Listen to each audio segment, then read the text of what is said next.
ஆண்டவருக்கு மகிமை உண்டாகட்டும். வசனத்துக்கு போகலாமா? கர்த்தருக்கு ஸ்தோத்திரம். வாசியுங்கள் 2 கொரிந்தியர் 13:7. அப்போஸ்தலனாகிய பவுல் கொரிந்தியருக்கு எழுதின 2ஆம் நிருபம் 13ஆம் அதிகாரம் 7ஆம் வசனம். ஆமென். மேலும் நீங்கள் ஒரு பொல்லாங்கும் செய்யாதிருக்கும்படியாக தேவனை நோக்கி விண்ணப்பம் பண்றேன். ஆமா, நீங்க எப்படி தப்பி தவறி ஏதாவது அந்த ஈவில் திங்ஸ், பிசாசின் கிரியை உங்களுக்குள்ள வந்துடக்கூடாதுன்னு நான் உங்களுக்காக ஜெபம் பண்றேன் அப்படின்னு பவுல் சொல்றாரு. அப்போ பவுலின் ப்ரேயர் பாயிண்ட் என்ன? அப்போ நான் இப்போ சமீப காலமாக கர்த்தருடைய பிள்ளைகளை பவுலின் பிரசங்கங்கள்னு ஒன்று பண்ணிக்கிட்டு வந்தேன். அப்புறம் பவுலின் ஜபங்கள்னு ஒன்று பண்ணிக்கிட்டு வரேன். ஏன்னா நம்ம பாட்டுக்கு இஷ்டத்துக்கு வாய்க்கு வந்த மாதிரி ஜெபம் பண்ணுறோம். சில நேரத்தில் ஜெபம் பண்ணுறோம். எதுக்கு ஜெபிக்கணும், எதுக்கு ஜெபிக்கக்கூடாதுன்னு தெரியாதபடியே நம்ம ஜெபம் பண்ணிட்டு வந்தோம். ஏன்னா ஆண்டவர் சொல்லியிருக்காரு, என் நாமத்தினால நீ எதை கேட்டாலும் செய்வேன்றதுனால இதை கேட்கணும் இதை கேட்கக்கூடாதுன்னு அந்த விவஸ்தை இல்லாமல் நம்ம ஜெபம் பண்ணுவோம். இப்போ பவுலின் ஜெப வாழ்க்கையை நம்ம ஃபோக்கஸ் பண்ணிக்கிட்டு வரோம். ஒரு பெரிய பரிசுத்தவான், சபைகளை உருவாக்கினவர், பெரிய தேவ மனிதர், தேவனை சந்தித்தவர். அப்போ அவருடைய ப்ரேயர் லைஃப்பை நான் ஃபோக்கஸ் பண்ணுறேன்.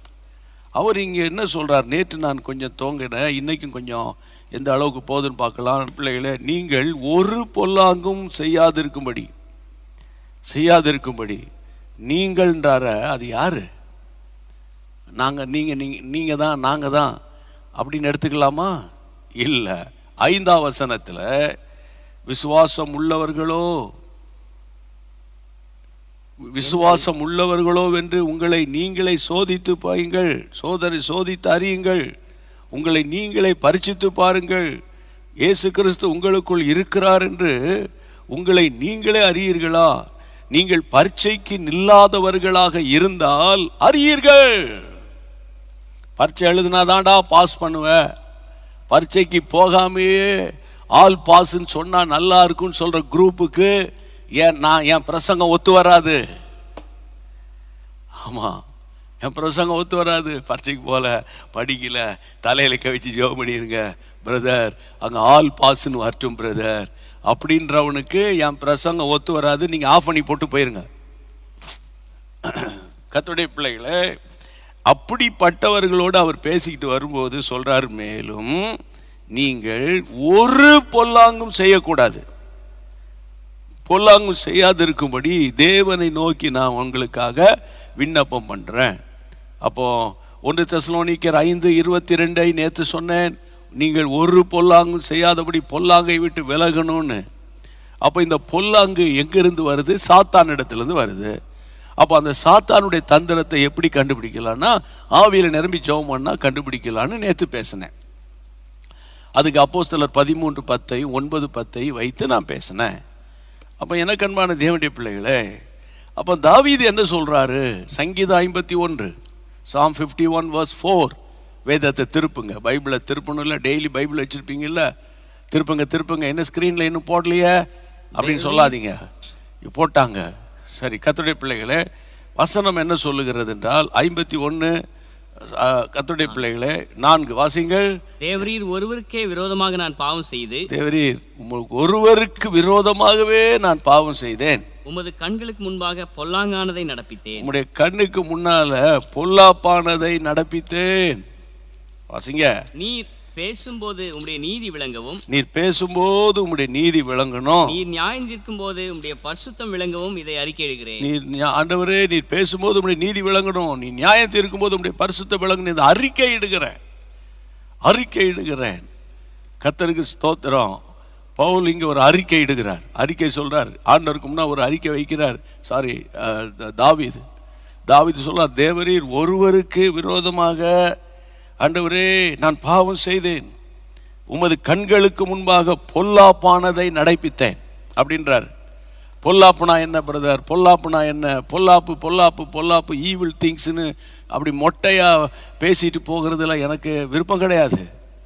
அப்போ ஒவ்வொரு நிறைய பொல்லாப்பு இருக்குது. இங்கே தாவீது செய்த பொல்லாப்பு தேவனுக்கு விரோதமாக அவர் என்ன செய்தார்? கர்த்தருடைய பிள்ளைகளை, சங்கீதம் 51 அந்த 1ஆம் வசனத்துக்கு முன் மேலே ஒரு எழுதியிருக்கு பாருங்க. பத்சேபாள் இடத்தில் தாவீது பாவத்துக்கு உட்பட்ட பின்பு நார்த்தான் தீர்க்கதரிசி அவனிடத்தில் வந்து அவன் பாவத்தை உணர்த்தின போது பாடி ராக தலைவனுக்கு ஒப்புவிக்கப்பட்ட தாவீதின் சங்கீதம். ஆமாம், அவன் பாவத்தில் விழுந்தார் இல்லையா? அதை டீட்டெயிலாக பேச வேண்டிய அவசியம் கிடையாது. எல்லா விதமான பாரம்ப கிறிஸ்தவனுக்கு தெரியும் இது. அவர் தான் பாவத்தில் விழுந்துட்டேன்ற ஒரு பாவ உணர்வு அவருக்கு ஆரம்பத்தில் வரல. இங்கே பாருங்க, மனம் திரும்புதலில் இருக்கிற மிக முக்கியமானது என்னன்னு கேட்டால் பாவ உணர்வு வரணும். அவன் மனசாட்சி குத்தப்படணும். அதுதான் ரொம்ப முக்கியம். பாவ உணர்வு இன்னைக்கு நிறைய பேருக்கு பாருங்க, இது தப்பு இல்லை, அது தப்பு இல்லை, அது தப்பு இல்லை, இது தப்பு இல்லை, அது தப்பு இல்லை, இது தப்பு இல்லை, அவங்களே இப்படி இவங்களே இப்படின்னா அவனுக்குள்ள என்ன விஷயம்னா அவனுக்குள்ள அந்த பாவ உணர்வு இல்லைன்னு அர்த்தம். தாவீது கூட பாவத்தில் விழுந்த போது அவருக்கு உடனே பாவ உணர்வு வரல. அவன் பரிசுத்தவான்களும் வேதாகம புருஷர்களும் பைபிள் கமெண்ட்ரிஸ் எழுதினவங்க என்ன சொல்கிறாங்கன்னா, இந்த இந்த நார்த்தான் தீர்க்கதரிசி அவர் வீட்டுக்கு போய் இதை சொல்லும்போது அப்போ தான் பாவ உணர்வு வந்துச்சு. கிட்டத்தட்ட 12 மாதங்களுக்கு பிறகு தான் இவர் குத்தப்பட்டு 51ஆம் சங்கீதத்தை பாடுகிறார். ஓராண்டு காலம் அவருக்குள்ளே பாவ உணர்வு இல்லை. அப்போ இங்கே பாவ உணர்வு அடைந்தவனே, ஆண்டவரே 3ஆம் வசனம், என் மீறுதல்களை நான் அறிந்திருக்கிறேன், என் பாவம் எப்பொழுதும் எனக்கு முன்பாகவே நிற்குது. தேவரீர் ஒருவருக்கு விரோதமாய் நான் பாவம் செய்து உம்முடைய கண்களுக்கு முன்பாக பொல்லாப்பானதை நான் நடப்பித்தேன். What is that? உங்க எல்லாருக்கும் தெரியும். தேவன் விரும்பாத அருவருப்பான பாவம் அது பொல்லாங்கு. கர்த்தருடைய பிள்ளைகளே, பாவம் செய்யாதவன் ஒருவனும் இல்லையே என்று பைபிள் சொல்லுது. அதே நேரத்தில் பாவத்தின் சம்பளம் மரணம் என்று பைபிள் சொல்லுது. அதே நேரத்தில் தன் பாவங்களை மறைக்கிறவன் வாழ்வடைய மாட்டான், அறிக்கை செய்து விட்டு விடுகிறவன் இரக்கம் பெறுவான் என்று பைபிள் சொல்லுது. கர்த்தருடைய பிள்ளைகளே, நம்முடைய பாவங்களுக்காக இயேசு சிலுவையில் இரத்தம் சிந்தினார் என்று பைபிள் சொல்லுது. நம்மில் பாவம் இல்லை என்போமானால் நம்மை நாமே வஞ்சிக்கிறோம் என்று வேதம் சொல்லுகிறது. நீங்கள் போய் சர்ச்சில் வந்து மாதம் நீங்கள் வந்து 25,000 அல்லது 25 லட்சம் ரூபா தசம பாவம் கொடுத்து உங்கள் சபையினுடைய மேம்பாட்டுக்கு நீங்கள் உழைத்திருந்தாலும் உங்களுடைய பர்சனல் லைஃப்பில் சரியான ஒரு மனம் திரும்புதல் இல்லாவிட்டால் நீங்கள் கொடுக்குற பணம் இருக்குல்ல, அந்த பணத்தை என் ஆண்டவர் உங்களுக்கு திரும்ப கொடுத்து உங்களை வந்து பூமியில் உங்கள் கணக்கை முடிச்சிருவார். ஆனால் அந்த பரலோகத்தில் போனால் உங்களை பற்றி சொன்னால் எனக்கு தெரியலையாப்பான்ருவாங்க, தெரியலையேன்னு சொல்லிடுவாங்க. அது எப்படி சொல்லுவார்? உங்கள் பாஸ்டருக்கு வேணால் உங்களை பற்றி தெரியும். ஆமாம் நிறைய காணிக்கை தருவார். அவங்க கொடுத்த காணிக்கை வச்சு தான் நம்ம இதெல்லாம் செஞ்சோம் சொல்லி உங்களை அப்ரிஷியேட் பண்ணுவார். சில சபைகளில் வேணால் உங்களை முன்னால் கூப்பிட்டு பொன்னாடை கூட போத்துவான். புரியுதா உங்களுக்கு? சில சபைகளில், எல்லாரும் இல்லை, எல்லா இடங்களும் அல்ல. ஆனால் கர்த்தருடைய பிள்ளைகளை, தன் பிழைகளை உணர்கிறவன் யார்? தன் பிழைகளை உணர்கிற அந்த உணர்வுள்ள இருதயம் வந்துட்டா போதும். ஒரு உணர்வுள்ள இருதயம் வந்துட்டா போதும். இன்றைக்கு பாரத்தோடு சொல்கிறேன், அதுதான் பொல்லாப்பு. அப்போ அதுதான் வந்து அப்போஸ்தலனாகிய பவுல் சொல்கிறாரு, எப்பா நீங்கள் வந்து பரீட்சைக்கு நின்று இயேசு உங்களுக்குள்ளே இருக்கிறாரா இல்லையா என்ன அறியணும்னா நீங்கள் வந்து உங்களுக்கு ஒரு டெஸ்ட் வேணும், இல்லை உங்களுக்கு உங்கள் டெஸ்ட்டில் நீங்கள் பாஸ் பண்ணணும். அப்படி நீங்கள் டெஸ்ட்டில் பாஸ் பண்ணிட்டா கூட இந்த பூமியில் இருக்கிற காலங்களில் நீங்கள் எந்த ஒரு பொல்லாப்பும் செஞ்சிடக்கூடாது. ஆமென். கர்த்தருக்கு ஸ்தோத்திரம். ஆண்டவருக்கு மகிமை உண்டாவதாக. அப்படி கைகளை உயர்த்தி இயேசுவின் நாமத்தினால, ஆண்டவரே இப்படிப்பட்ட தவறான உறவுகள் இன்னைக்கு கூட பார்த்தீங்கன்னா நான் வாசித்தேன்ல, என் ஒய்ஃபு தவறான உறவில் இருக்கிறா, என் புருஷன் தவறான உறவில் இருக்கிறான், ஆமாம் என் பிள்ளைகள் தவறான உறவில். இந்த தவறான உறவு, அந்த ஸ்பிரிட் ஆஃப் த லஸ்ட் சபைகளுக்குள்ளே பயங்கரமாக அலைஞ்சிக்கிட்டு கிடக்கு. ரபுல் யாஹா துரோ மஹாபோ, இயேசுவின் நாமத்தினால ஆண்டவரே எங்களை உயிர்ப்பியும், என்னை கழுவும். ஆமென். ரகசியமா குடிக்கிறது, ரகசியமா கஞ்சா பிடிக்கிறது, ரகசியமா ஸ்மோக் பண்றது, ரகசியமா ஆண்டவரே தவறான கம்யூனிகேஷன்ல இருக்கிறது, இதிலிருந்து வெளியே வர முடியாதபடி போராடுகிற பொல்லாத கிரியைகளுக்கு விரோதமாய் ஜெபம் பண்ணுங்க. இயேசுவின் நாமத்தில் ஒருமனப்பட்டு ஜெபிக்கிறோம். அப்பா கர்த்தர் இந்த ஜெபத்தை கேட்டு இந்த பொல்லாங்கில் இருந்து தாவீதை விடுதலை ஆக்கினது போல ஆண்டவரே எங்கள் ஜனங்கள் விடுதலையாக்கப்படட்டும், எங்கள் ஜனங்கள் விடுதலையாக்கப்படட்டும், ரபுலாஹபரா விடுதலையாக்கப்படட்டும் இயேசுவின் நாமத்தில் பிதாவே. சொல்றார், நீங்கள் ஒரு பொல்லாங்கும் செய்யாதபடிக்கு உங்களுக்காக ஜெபம் பண்றேன்னு அவர் ஒரு ப்ரேயர் பாயிண்ட் வைக்கிறார். ரொம்ப ரொம்ப யோசித்தேன், இது என்ன இது ஒரு வசனம் தானேன்னு. ஒரு காலத்தில் அப்படி தான் நான் பைபிள் வாசித்தேன். ஏன்னா அப்போ உள்ள அறிவு வேறு, அப்போ உள்ள என்னுடைய ஸ்பிரிச்சுவாலிட்டி வேறு, அப்போது இருந்த என்னுடைய மெச்சூரிட்டி வேறு. அப்போ இன்றைக்கி பாருங்கள், இன்னொரு வசனத்தை பாங்களேன். யோவான் எழுதின சுவிசேஷம் 3ஆம் அதிகாரம், ஜான் சாப்டர் 3 verse 20. ஆமென். பொல்லாங்கு செய்கிற எவனும், 19 வாசிங்களா ப்ளீஸ். ஒளியானது உலகத்திலே வந்திருந்தும், ஒளியானது உலகத்தில் வந்திருந்தும் மனுஷனுடைய கிரியைகள் பொல்லாதவைகளாய் இருக்கிறபடியால், மனுஷனுடைய கிரியைகள் எல்லாம் பொல்லாதவைகளாய் இருக்கிறபடியால் அவர்கள் ஒளியை பார்க்கிலும், அவர்கள் ஒளியை பார்க்கிலும் இருளை விரும்புகிறதே, இருளை விரும்புகிறதே, அந்த ஆக்கினை தீர்ப்புக்கு காரணமாய் இருக்கிறது, அந்த பனிஷ்மெண்ட்டுக்கு காரணமா இருக்குது. பொல்லாங்கு செய்கிற எவனும், பொல்லாங்கு செய்கிற எவனும் ஒளியை பகைக்கிறான், ஒளியை பகைக்கிறான், தன் கிரியைகள் கண்டிக்கப்படாதபடிக்கு, தன் கிரியைகள் கண்டிக்கப்படாதபடிக்கு ஒளியினிடத்தில் வராதிருக்கிறான், ஒளியினிடத்துல வராம இருக்கிறான். ஒளி ஒளி அப்படின்னா என்னதுப்பா? சன்லைட்டா அல்லது மூன் லைட்டா அல்லது என்ன ஆலிஜன் லைட்டா? என்ன லைட்டு? சில சபைகள் ஆஃப் பண்ணி லைட் ஆன் பண்ணி போடுறாங்களா, அந்த லைட்டா? உங்க எல்லாருக்கும் தெரியும். ஆண்டு சொன்னாரு, நான் தான் உலகத்துக்கு ஒளியா இருக்கிறேன், நான் தான் உலகத்துக்கு ஒளியா இருக்கிறேன். யோவான் 1ஆம் அதிகாரம் 9ஆம் வசனத்தில் வாசித்தா, ஜான் சாப்டர் 1 verse 9ல உலகத்துல வந்து எந்த மனுஷனையும் பிரகாசிப்பிக்கிற ஒளியே, எந்த மனிதனையும் பிரகாசிப்பிக்கிற ஒளியே அந்த மெய்யான ஒளி. எந்த மனுஷனையும், நாட் ஓன்லி கிறிஸ்டியன்ஸ், புரிஞ்சுக்கணும். ஆமாம், இயேசு கிறிஸ்து கிறிஸ்தவர்களுக்கு மட்டும் தெய்வம் அல்ல, ஏதோ ஒரு கிறிஸ்தவம் என்ற ஒரு மதத்தை உருவாக்கினவரும் அல்ல. அது கர்த்தருடைய பிள்ளைகளை எந்த மதத்துக்கு பின்னால் அலையக்கூடாது. அது மதம் பிடிச்சிரும், யானை மாதிரி. மதம் மார்க்கம் நமக்கு தேவையில்லை. வெற்றி உள்ள ஒரு வாழ்க்கை, சமாதானம் உள்ள ஒரு வாழ்க்கை தான் உங்களுக்கு எனக்கு தேவை. அப்போ இங்க பாருங்க, எந்த மனுஷனையும், அது எந்த குடிகாரனா இருக்கலாம், போக்கிரியா இருக்கலாம், வேசிக்கல்லனா இருக்கலாம், விபச்சாரக்காரனா இருக்கலாம், பயங்கரமான ரவுடியா இருக்கலாம், முரடானா இருக்கலாம், எந்த மனுஷனையும் பிரகாசிப்பிக்கிற ஒரு தெய்வம் இருக்கிறார், ஒளி இருக்குது. அவர்தான் இயேசு கிறிஸ்து. ஆனா இந்த 3ஆம் அதிகாரம் 19ஆம் வசனத்துல, ஒளியானது உலகத்தில் வந்திருந்தும், இயேசு இந்த உலகத்துக்கு வந்திருந்தும் மனுஷனுடைய கிரியைகள் பொல்லாதவைகளாய் இருக்கிறபடியா, மனுஷனுடைய காரியங்கள் எல்லாம் பார்த்தா அது ஒரு பொல்லாத தன்மையா இருக்கிறபடியினால அவர்கள் ஒளியை பார்க்கல, இருளை தான் விரும்புகிறதே. அவங்களுடைய கஷ்டங்களுக்கெல்லாம் காரணம், போராட்டங்களுக்கெல்லாம் காரணம் அப்படின்னு 19ஆம் வசனம் சொல்லுது. 20ஆம் வசனம் என்ன சொல்லுதுன்னு கேட்டா, பொல்லாங்கு செய்கிற எவனும், படிங்க, நீங்களும் படிங்க, வாயை விட்டு படிங்க. பொல்லாங்கு செய்கிற எவனும் ஒளியை பகைக்கிறான். பொல்லாங்கன்னா ஈவில் திங்க், சத்துருவின் கிரிய, தவறான காரியம். இல்லை, பொல்லாப்பு செய்கிறவன், உதாரணமாக லஞ்சம் வாங்குறான்னு வைங்களேன், ஒரு அதிகாரி அல்லது ஒரு கலெக்டரு அல்லது ஒரு சப் கலெக்டரு அல்லது ஒரு தாசில்தார் அல்லது ஏதோ ஒரு கடைநிலை ஊழியர், யாரோ ஒருவர் லஞ்சம் வாங்குறான்னா அவனுக்குள்ள பொல்லாத ஆவி இருக்குன்னு அர்த்தம், பண பிசாசு இருக்குன்னு அர்த்தம். சரியா? ஒருத்தன் மனைவி அடிக்கிறான்னு வைங்க, அது பொல்லாத ஆவி. ஒருவன் வாய்க்கு வந்த மாதிரி பொய் பேசுறான்னு வைங்க, அது பொல்லாத ஆவி, பொல்லாத ஆவி. இந்த பொல்லாங்கு செய்கிற எவனும் ஒளியை பகைக்கிறான்.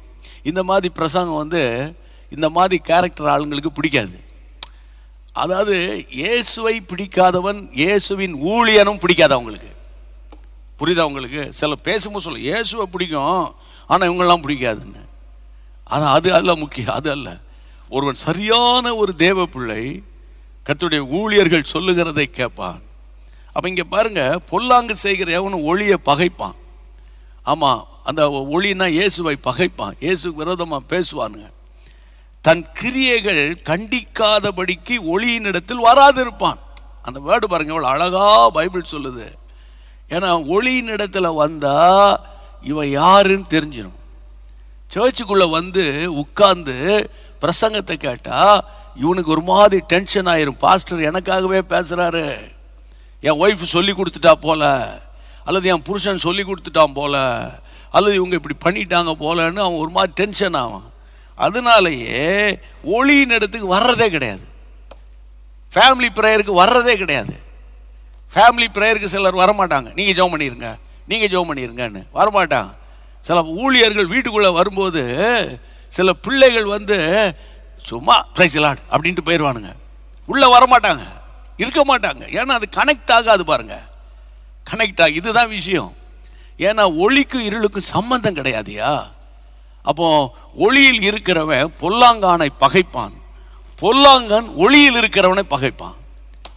கர்த்தருக்கு மகிமை உண்டாவதாக. பாவம் இல்லை செய்யாத ஒருத்தரும் கிடையாது. யாரையும் கண்டம் பண்ணாதீங்க, யாரையும் நீதிமான் மாதிரி பேசாதீங்க, யாருக்கும் பெரிய கவுன்சில் கொடுக்குறேன்னு சொல்லி நீங்கள் பாட்டுக்கு வாய்க்கு வந்த மாதிரி நீங்கள் பாட்டுக்கு இஷ்டத்துக்கு பெரிய ஆலோசனை கொடுக்காதீங்க. ஆமேன். எல்லாவற்றுக்கும் மேலான ஆலோசனை கர்த்தர் அவர் தான். ஆமேன். ஆறுதலான வார்த்தை பேசுங்க, உற்சாகமூட்டும் வார்த்தை பேசுங்க, சரியா? அப்போ கர்த்தருடைய நாமத்தினால ஜெபிக்கலாமா? இயேசுவின் நாமத்தினால. பொல்லாங்கன், இந்த பைபிள் சொல்லுகிறது, கர்த்தருடைய பிள்ளை பொல்லாங்கு செய்கிற எவனும் ஒளியை பகைக்கிறான், தன் கிரியைகள் கண்டிக்கப்படாதபடிக்கு. இன்னைக்கு கண்டிக்கிறதே பிடிக்காது. என்னை கவனிங்களா கொஞ்சம். கண்டிக்கிறது பிடிக்குதா? கண்டிக்கிறது பிடிக்குதா? பிடிக்காது. கர்த்தர் கூட இருக்கிறாரு, நீ நல்லா இருப்ப, இப்போ நான் கெட்டா போனேன், நல்லா தானே இருக்கிறேன். ஆமாம், நீ நல்லா இருப்ப, நான் குடுகுடுப்புக்காரனா? நீங்கள் நல்லா இருப்பீர்கள். என்னை பொறுத்தவரை நான் கொடுத்த காசை நீ தொலைச்சிக்கிட்டு இருக்கியாடாப்பா, கிருபையை தொலைச்சிக்கிட்டு இருக்கியப்பா, ரட்சிப்பை தொலைச்சிக்கிட்டு இருக்கியப்பா, உனக்கு கொடுத்த அபிஷேகம் எங்க, உனக்கு கொடுத்த கிருபை எங்க, அதை நீ புதைச்சி வச்சிருக்கியே அப்படின்னு ஆண்டவர் கேட்கிறார். கர்த்தருடைய பிள்ளைகளை பாரத்தோடு ஒப்பு கொடுங்க, உங்கள் பிள்ளைகளுக்காக ஜெபம் பண்ணுங்க. எனக்கு என்னுடைய இருதயெல்லாம் பிள்ளைகள் தான், குடும்பம் தான். ஆமாம், ஜீசஸ் மீட்ஸ் மினிஸ்ட்ரிக்கு எனக்கு என் ஒய்ஃபுக்கு கொடுத்த ஒரு பெரிய பாரம் ஃபேமிலிக்குள்ளே ஒரு பெரிய அசைவு வரணும். எல்லாரும் கைகளை உயர்த்தி இயேசுவின் நாமத்தினால ரீகா பாலா ரூஹூலா மா துதா ரபா கபா துதா ரபா. ஆண்டவரே, ஆண்டவரே உமக்கு ஸ்தோத்திரம். பொல்லாங்கு செய்கிறவன் ஒளியை பகைக்கிறான், தன் கிரியைகள் கண்டிக்கப்படாதபடிக்கு ஒளியின் இடத்துல வரான். ஒளிகிட்ட வந்தாலே கண்டிச்சிருவாங்க, திட்டுவாங்க, கண்டிச்சு பேசுவாங்க, குறை இது நீ செய்யக்கூடாது, நீ அப்படி இருக்கக்கூடாதுன்னு சொல்லுவாங்கன்னு பயந்துக்கிட்டே வர்றது இல்லப்பா. இப்படிப்பட்ட ஒரு குரூப்பு ஒவ்வொரு வீடுகளில் இருக்குப்பா. இப்போது அவங்களுக்காக நாங்கள் ஜெபம் பண்ணுறோம்ப்பா. உம்முடைய அன்பின் கைகளில் ஒப்பு கொடுக்கிற ராஜா, கர்த்தர் பொறுப்படுத்திக் கொள்ளும்படி வேண்டிக் கொள்ளுகிறப்பா. இயேசுவின் நாமத்தில் இந்த அனுதினமும் நான் போராடி இந்த சத்தியத்தை சொல்கிறேன் ராஜா. என்னை ஏன் நீங்கள் டெய்லி இப்படி பேச வைக்கிறீங்கன்னு தெரியல. என் ஜனங்கள் அறியாமையினாலே சங்காரமாகிறார்கள், அறியாமையினால என் ஜனங்கள் அறியாமையினாலே சங்காரமாகிறார்கள் அப்பா அப்படின்னு வசனம் சொல்லுது. ஆண்டவரே, ஆண்டவரே, இந்த கடைசி காலத்தில் ஒளியை பற்றி கொள்ள மனதுடையவர்களாய் மாற்றும் எத்தனை ஆயிரங்களோடு இணைந்திருக்கிறார்கள் என்பது எனக்கு முக்கியம் அல்ல. அந்த குடும்பங்களில் ஒளி வீசணும், அந்த வீட்டுக்குள்ள ஒளி பிரகாசிக்கணும். காலையில் எப்படி சூரியன் ஒளி கதிர்கள் வீடுகளுக்குள்ளே பிரகாசிக்குதோ, ஆண்டவரே, அதை போல ஒவ்வொருவர்களும் கிறிஸ்துவின் ஒளி, ஆமாப்பா, அவருடைய மனக்கண்கள் திறக்கப்படணும். ஆண்டவரே, பாரத்தோடு ஜெபிக்கிற சோர்ந்து போன தாய்மார்களை தட்டி எழுப்பிருங்க. இந்த குடும்பங்கள் எல்லாம் மாறணையா, அந்த குடும்பங்களுடைய சூழ்நிலை மாறணையா. எப்பா மாத்துவீங்கப்பா? பாரப்படுறோம்ப்பா, கண்ணீர் வடிக்கிறோம், தினந்தோறும் சாயந்தரம் கண்ணீர் வடித்து ஜெபம் பண்றோம். உம்முடைய ராஜ்யம் கட்டப்படட்டும், கர்த்தருடைய நாமம் மகிமைப்படட்டும். இயேசுவின் நாமத்தில் ஜெபிக்கிறோம் பரிசுத்தமுள்ள நல்ல பிதாவே, ஆமென். எல்லாம் சேர்ந்து சொல்லிடலாமா? என் ஆத்துமாவே கர்த்தரை ஸ்தோத்திரி, என் முழுவலுமே அப்படி பரிசுத்த நாமத்தை ஸ்தோத்திரி. என் ஆத்துமாவே கர்த்தரை ஸ்தோத்திரி, கர்த்தர் செய்த சகல உபகாரங்களை மறவாதே. ஆமென்.